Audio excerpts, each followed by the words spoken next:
केंद्रीय मंत्री अश्विनी वैष्णव से मिले सीएम धामी। ट्रेन कनेक्टिविटी को लेकर हुई चर्चा।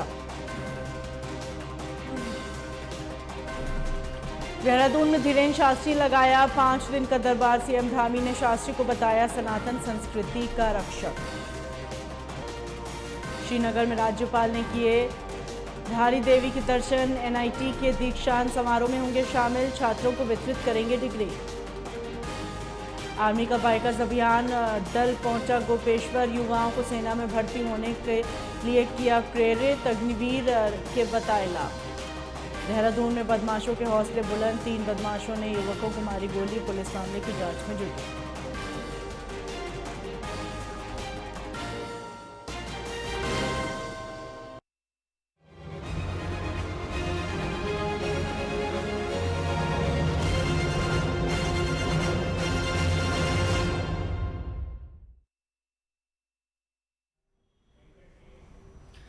नमस्कार, स्वागत है आपका। आप देख रहे हैं उत्तराखंड लाइव। मैं हूं आपके साथ ना। केंद्रीय राज्य मंत्री अजय भट्ट के लालकुआं पहुंचने पर भाजपा कार्यकर्ताओं और क्षेत्रवासियों ने सांसद का आभार व्यक्त किया और इसे करते हुए स्वागत समारोह आयोजित किया। वहीं केंद्रीय राज्य मंत्री अजय भट्ट ने कहा, वर्षों पुरानी समस्या जमरानी बांध बनाए जाने को लेकर उन्होंने लोकसभा में मामला उठाया था, जिससे पेयजल, नलकूप सहित नगर के लाखों लोग लाभान्वित होंगे, जिस पर केंद्र के अनुमति दी है और बहुत ही जल्द निर्माण कार्य भी शुरू कर दिया जाएगा। आगमन पर हार्दिक स्वागत करते हैं।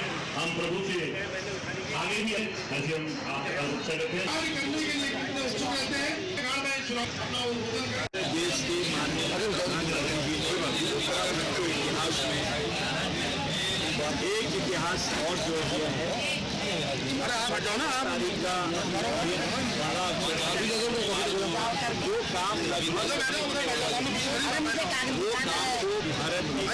काम भारत कर दिया जमरानी बांध को, और दिवाली के बाद सीधे इसमें टेंडर लगेंगे जो जनवरी या फरवरी तक खुल जानी चाहिए, ऐसा मेरा अनुमान है। और जो 50 साल से भी ज़्यादा लंबे समय से मांग चल रही थी, लोगों की मांग थी, वो आज पूरी हुई है। इसमें बिजली बनेगी, इसमें पानी मिलेगा, इसमें सिंचाई का पानी मिलेगा और इसमें बरेली और रामपुर जिले भी इससे लाभान्वित हमारा ये क्षेत्र तो होगा ही तराई का और भाबर का, उधम सिंह नगर और नैनीताल का मैदानी क्षेत्र, ये तो होना ही होना है। लेकिन बरेली के गंगेपुर क्षेत्र कहते हैं, वो क्षेत्र भी लाभान्वित होगा। इसी मौके पर हमारे बीच में केंद्रीय राज्य हरिद्वार में त्योहार को देखते हुए रेलवे स्टेशन पर सुरक्षा कड़ी कर दी गई। आरपीएफ के थाना प्रभारी रवि कुमार और जीआरपी थाना अध्यक्ष ममता गोला, उप निरीक्षक जीआरपी सुरेंद्र रावत ने संयुक्त रूप से देर शाम रेलवे स्टेशन पर चेकिंग अभियान चलाया, जिसमें पुलिस टीम ने बुकिंग विंडो, यात्री प्रतीक्षालय, प्लेटफॉर्म, रिजर्वेशन आदि स्थानों पर चेकिंग की और इस दौरान मेटल डिटेक्टर से चेकिंग की और यात्रियों के सामानों को भी चेक किया। हालांकि चेकिंग के दौरान कोई लावारिस या संदिग्ध वस्तु बरामद नहीं हुई। आरपीएफ थाना प्रभारी ने बताया, यह चेकिंग अभियान दीपावली तक ट्रेनों और प्लेटफॉर्म पर चलता रहेगा।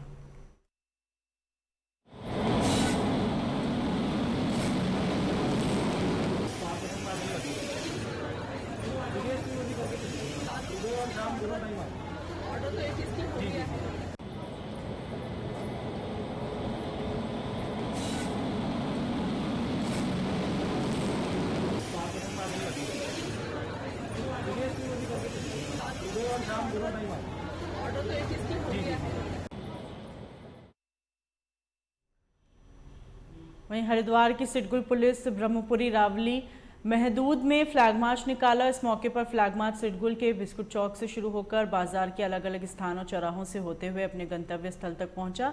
इस दौरान सीओ सदर स्वप्निल मोयाल ने आम जनता को जागरूक भी किया। उन्होंने बताया, दीपावली के अवसर पर बड़ी संख्या में शहरवासी खरीदारी के लिए बाजारों में पहुंचते हैं।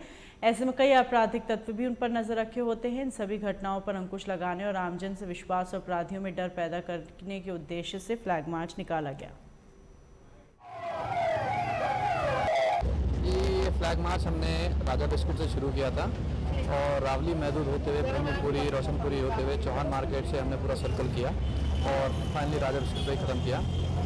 ये बेसिकली हमारे सिडकुल थाना क्षेत्र का जो क्रिमिनल हब है, ये वो एरिया है। और फ्लैग मार्च निकालने के हमारे दो उद्देश्य थे। एक तो अगर से नेगेटिव कॉनोटेशन में लिया जाए तो जितने भी ये देखिए त्यौहार का समय आ गया है, काफ़ी फाइनेंशियल ट्रांजेक्शन होते हैं, कैश ट्रांजेक्शन होते हैं, इस समय बहुत सारी चोरियां होती हैं और क्रिमिनल एक्टिविटीज़ एक्टिवेट हो जाती हैं। तो जो क्रिमिनल इस समय एक्टिवेट हो गए हैं उन लोगों के लिए एक मैसेज था कि पुलिस सुपर एक्टिवेट हो गई है। और दूसरा मैसेज जो है इसका पॉजिटिव कॉनोटेशन लिया जाएगा वो था कि आम जनमानस के लिए है कि उत्तराखंड पुलिस जो मित्र पुलिस है वो आपकी सुरक्षा के लिए तत्पर है।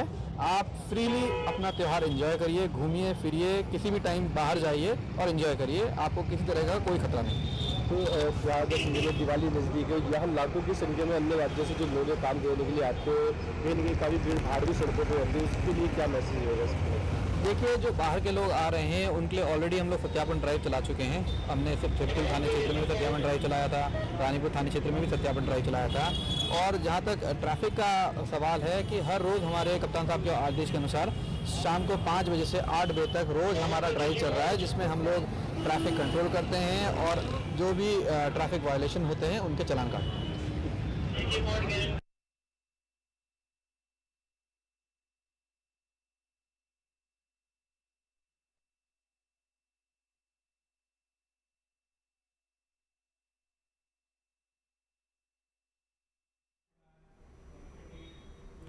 उत्तराखंड में त्योहारी सीजन में पनीर और मावे की मांग बढ़ने पर मिलावटी लोग मिलावटखोरी का धंधा शुरू कर देते हैं। हरिद्वार में खाद्य सुरक्षा विभाग की टीम ने 4 कुंटल नकली पनीर पकड़ा।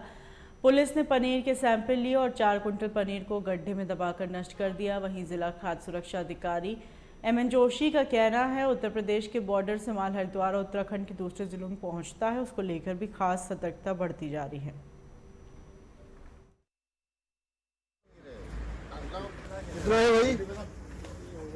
लगातार 30 तारीख से पूरे जनपद में काम कर रहे हैं और आज हमें सूचना के आधार पर हमने सुल्तानपुर लक्सर साइड से वाहन आ रहा था जिसमें लगभग 4 क्विंटल पनीर था। तो उसको हमने मौके में देखा, वो लगभग 4 क्विंटल पनीर जिस पे की स्मेल आ रही थी, उसके हमने जांच के नमूने लिए और उसको नमूने लेने के बाद उसको मौके पर ही डिस्ट्रॉय कर दिया गया। हम लोगों के द्वारा लघु त्योहार को मद्देनजर रखते हुए जनपद के संपूर्ण स्थानों पर कार्रवाई की जा रही है। टीम गठित कर दी गई है, 2 टीमें बनाई हुई है और उसके द्वारा कार्रवाई की जा रही है। कार्रवाई लगातार जारी है। तो आपको बता दें, पहले हम लोगों के द्वारा जितने भी बड़े बड़े जनरल स्टोर है जहाँ पे ज़्यादा से ज़्यादा ड्राई फ्रूट बिकते हैं, तो इसमें हमने पहले ही बड़े स्टोरों में 3 दिन पहले कार्रवाई की थी, जिसके मीडिया के माध्यम से बता दिया था। उसमें ड्राई फ्रूट के भी सैंपल लिए हैं, जो पैक मिठाई है उसके भी सैंपल लिए हैं और एवेयरनेस प्रोग्राम हम लोगों ने मिठाई वितरण के साथ चलाए थे और उनको पहले भी बता दिया था कि आप अपने जो खाद्य सामग्री बना रहे हो, निर्माण ऐसी जगह करिए जहाँ स्वच्छ का स्थिति हो, साफ सुथरी स्थिति हो। पहला पॉइंट ये है। दूसरा कि जो आप अपने मिठाई ट्रे में रखते हैं, सजाते हैं अपने उस पर पैकिंग डेट और एक्सपायरी डेट यानी कब तक यूज होती है उसको अनिवार्य रूप से लगाए और बीमा में भी अपना पूरा FSI लाइसेंस नंबर अवश्य हमारे द्वारा मैन्युफैक्चरिंग में पहले कार्रवाई की है कि नक्सल में हमने हमारे द्वारा जब मावा बनता था वहाँ भी कार्रवाई की। कल भी हमारे मावा जहाँ पे बन रहा है उस पर कार्रवाई की गई है।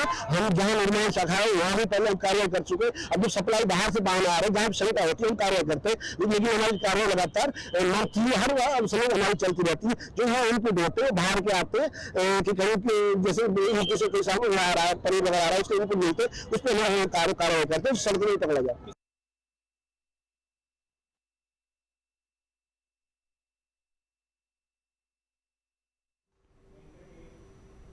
यूँ तो आजकल जगह जगह रामलीला का आयोजन मंचन हो रहा है, लेकिन अगर रामलीला मंचन की बात करें तो इनमें जिला मुख्यालय के नज़दीक मैठाड़ा गांव की रामलीला का इतिहास और यहां के रामलीला मंचन की अनूठी ही मिसाल कायम है। मैठाड़ा गांव की रामलीला का 100 सालों से भी ज़्यादा का इतिहास मिलता है, जिसके बारे में यहां के बुजुर्ग लोगों की मोहनबाजी की कलाओं को प्रदर्शित करते हैं। ठंड के बावजूद दर्शकों की भीड़ इसकी साक्षी बनने के लिए जुट रही है।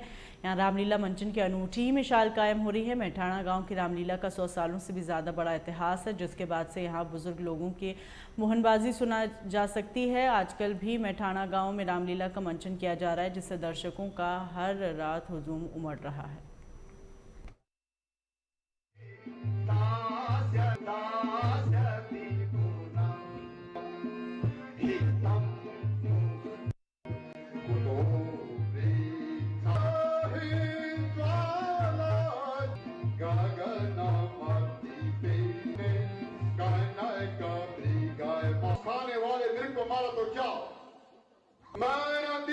मैठाणा की जो रामलीला है विगत वर्षों की भांति इस वर्ष भी यहाँ पर रामलीला का मंचन रामलीला कमेटी मैठाणा के द्वारा किया जा रहा है। यह रामलीला लगभग 100-150 साल पुरानी है।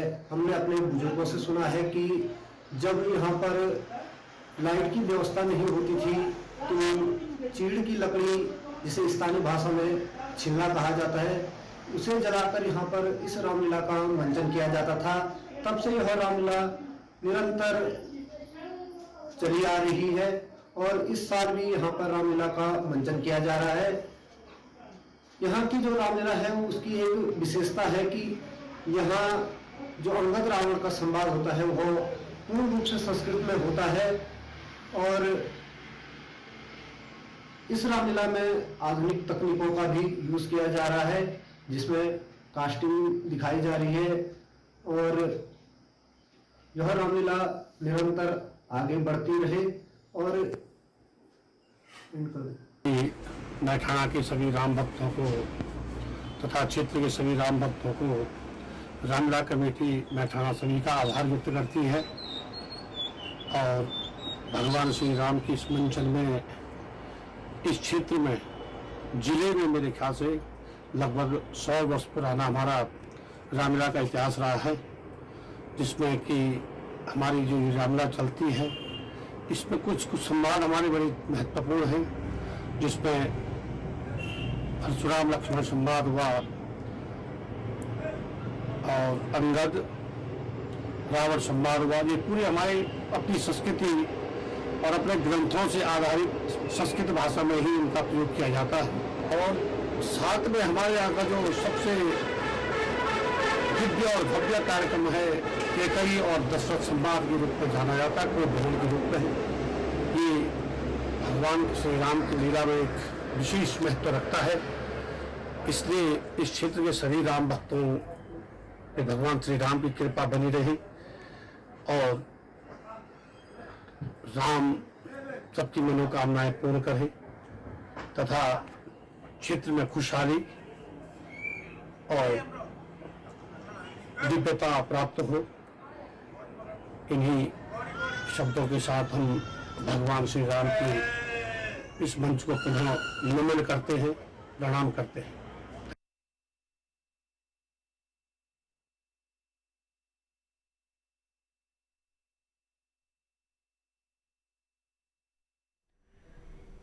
चमोली जिला मुख्यालय गोपेश्वर की नगरपालिका अध्यक्ष ने कार्यकाल का 1 साल पूरा होने पर विकास की उपलब्धियां गिनवाई। उन्होंने कहा कि उनके 1 वर्ष के कार्यकाल में नगरपालिका क्षेत्र में कई कार्य हुए हैं। विकास और निर्माण कार्यों की रोशनी से नगर क्षेत्र जगमगाया है। संपर्क मार्ग, भू धसाव प्रभावित क्षेत्र में सुरक्षा कार्य, स्वच्छ और सुंदर गोपेश्वर चमोली के लिए डोर टू डोर कूड़ा कलेक्शन समेत अनेक कार्य हुए हैं और नगर में 137 नए निर्माण कार्य प्रस्तावित हैं, जिससे नगर पालिका क्षेत्र में विकास कार्यों में और तेजी आएगी।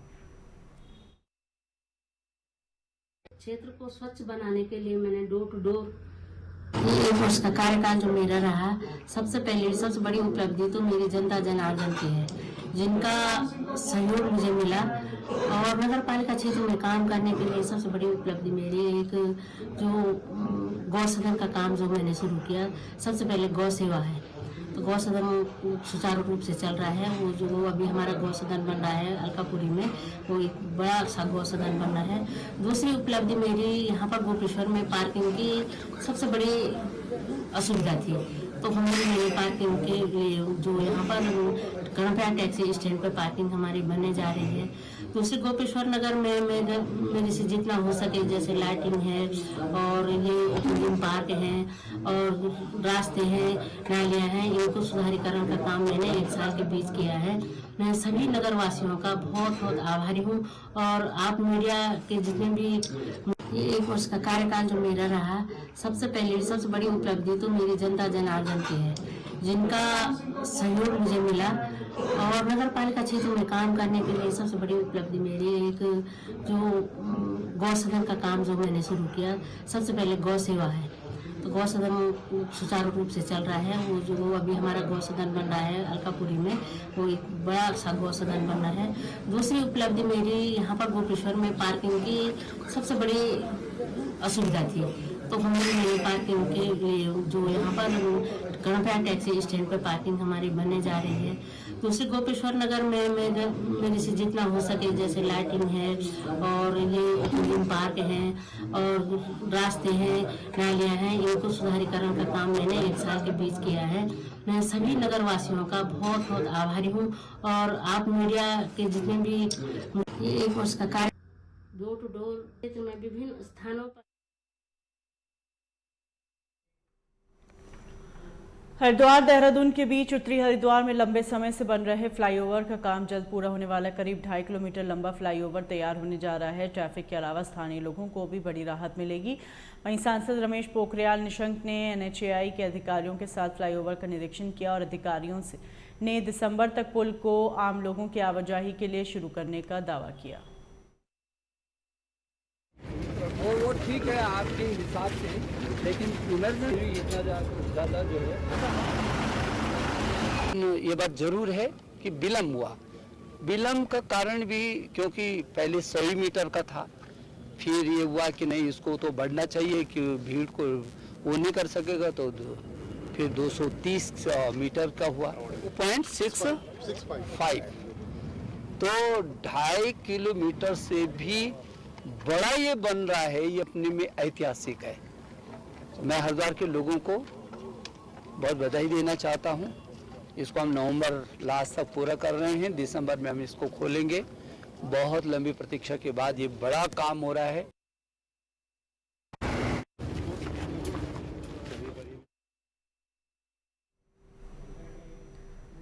धर्मनगरी हरिद्वार में लगातार अंग्रेजी शराब का मिलना जारी है। त्योहार सीजन में हरियाणा से तस्करी करके लाई जा रही 22 पेटी शराब को पुलिस ने जब्त कर लिया और 2 आरोपियों को गिरफ्तार कर लिया। कोतवाली प्रभारी विजय सिंह ने बताया, देर शाम पुलिस टीम को सूचना मिली कि हरियाणा से तस्करी कर शराब लाई जा रही है, जिसके बाद पुलिस की टीम ने सघन चेकिंग अभियान चलाया और शराब के साथ तस्करों को पकड़ने में सफलता हासिल की। पुलिस के द्वारा 22 पेटी अंग्रेजी शराब पकड़ी गई थी जो हरियाणा से परिवहन की जा रही थी और इसमें हाई एंड जो लग्जरी कार है उसका उपयोग किया जा रहा था। टोयोटा कोरोला अल्टिस इसके साथ 2 अभियुक्त पकड़े गए हैं जिनका संबंध हरियाणा से ही है। इसमें आगे पुलिस इस पर भी वर्क कर रही है कि कहाँ से ये शराब लेके आया जा रहा था और कहाँ इसे सप्लाई करना था। तो एक चेन को भी हम लोग पूरा ट्रैक कर रहे हैं और जल्दी इसमें और भी कार्रवाई की जा सके।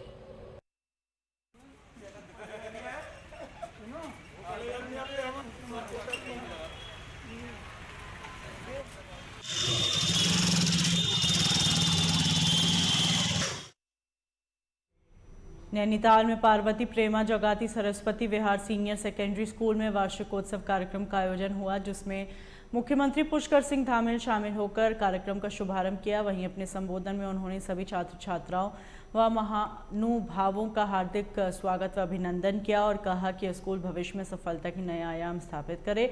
उन्होंने कहा, हमारी देवभूमि उत्तराखंड गुरुकुलों की भूमि रही है और इस पावन धरती पर अनेक महान ऋषि मुनियों ने कई ग्रंथों की रचना की और शेर समाज के निर्माण में सबसे महत्वपूर्ण स्थान हमारी शिक्षा और शिक्षा गणों का है।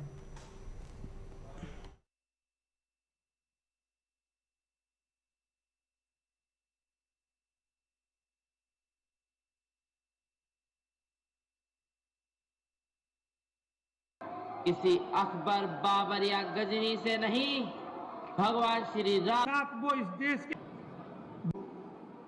पोषित करने का काम, उसके विस्तार में अपना संपूर्ण योगदान देने का काम किया। हमारे आदरणीय काला जी, मैं उनको भी प्रणाम करता हूं। हमारी इस क्षेत्र की लोकप्रिय विधायक बहन सरिता आर्य जी, भाई राम सिंह कैड़ा जी, मोहन सिंह बिष्ट जी, श्री सुरेश गढ़िया जी, श्री विपिन अग्रवाल जी एवं यहाँ पर आए हुए हमारे सभी अतिथिगण, साहू जी समेत साहब जी के परिवार से और बहुत सारे अतिथिगण आए हुए।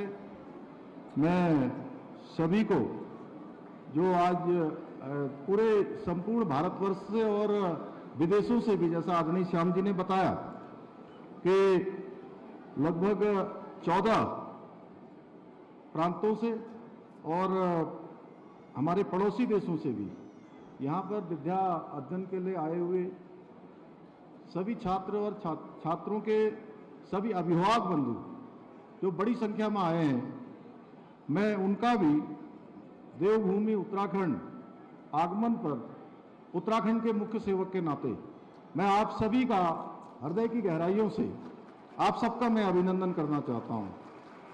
आप सभी का अभिनंदन। उपस्थित हमारे यहाँ पर जिलाधिकारी जी, हमारे पुलिस अधीक्षक जी एवं सभी प्रशासन के भी सभी अधिकारीगण, सभी सम्मानित हमारे पत्रकार बंधु, छायाकार मित्रों, क्योंकि आप सबके बिना भी ये कार्यक्रम जन जन तक जाएगा, इसलिए मैं आप सबका स्मरण भी करता हूँ। उपस्थित हमारे विद्यालय के छात्र जिनके निमित्त वो पीछे से बहुत ज़्यादा मुझे लग रहा है शोर हो रहा है, थोड़ा सा शोर कम कर देंगे क्योंकि बहुत ज़्यादा लंबा मुझे बोलना नहीं है। आप सब लोगों का काफ़ी लंबा कार्यक्रम हो गया है और मैं समझता हूं कि थोड़ी देर शांति व्यवस्था बनाए के रखिए, उसके बाद कार्यक्रम समापन ही होना है। तो मैं आज इस वार्षिकोत्सव के शुभ अवसर पर आप सभी को अपनी ओर से शुभकामनाएं देता हूं तथा मां सरस्वती से ये प्रार्थना करता हूं कि हमारा विद्यालय भविष्य में भी सफलता के नए नए नित नए आयामों को छूता रहे, उसको स्थापित करे। जैसा कि आप सभी जानते हैं, जैसा श्रद्धेय कोश्यारी जी ने यहाँ पर बताया कि ये विद्यालय अत्यंत ही कठिन परिस्थितियों में स्थापित हुआ और आज एक विशाल वट वृक्ष का रूप ले चुका है। जगाती परिवार ने इस शिक्षण संस्थान के लिए अपनी भूमि जो दान करी, जो शिक्षा सेवा का पुण्य कमाया, उसके लिए भी मैं उनको भी बधाई देता हूं कि उन्होंने निश्चित रूप से एक महान कार्य किया, क्योंकि शिक्षा के लिए इस प्रकार से त्याग करना ये अपने आप में बहुत बड़ा है। जहां बच्चों के भविष्य का निर्माण होता है, उनके एक नए आविष्कार की ओर बढ़ते हैं। आज के इस समारोह में मैं अपने विद्यार्थियों से कहना चाहता हूं कि मैं आप सबके बीच में आकर और इस बहुत ही गरिमामयी समारोह में आप सभी के बीच में अपने आप को पाकर मैं अभिभूत हूं और आप लोगों के बीच में आकर जब भी मैं छात्रों के बीच में जाता हूं, विद्यार्थियों के बीच में जाता हूं, तो मुझे अपने बचपन का स्मरण होने लगता है और मैं अपनी बचपन की जो छात्र जीवन की स्मृतियां हैं, मैं यहाँ आकर भी जब हमारे विद्यार्थी अपना यहाँ से अभिनय कर रहे थे, अपनी प्रस्तुति दे रहे थे, तो मैं सच बताऊं तो मुझे बचपन के अपने बाल्यकाल से जिस प्रकार से जीवन में शिक्षा अध्ययन के लिए प्राइमरी पाठशाला से लेकर उच्च शिक्षा प्राप्त की, वो सभी कालखंड मुझे यहाँ पर स्मरण हो रहा था।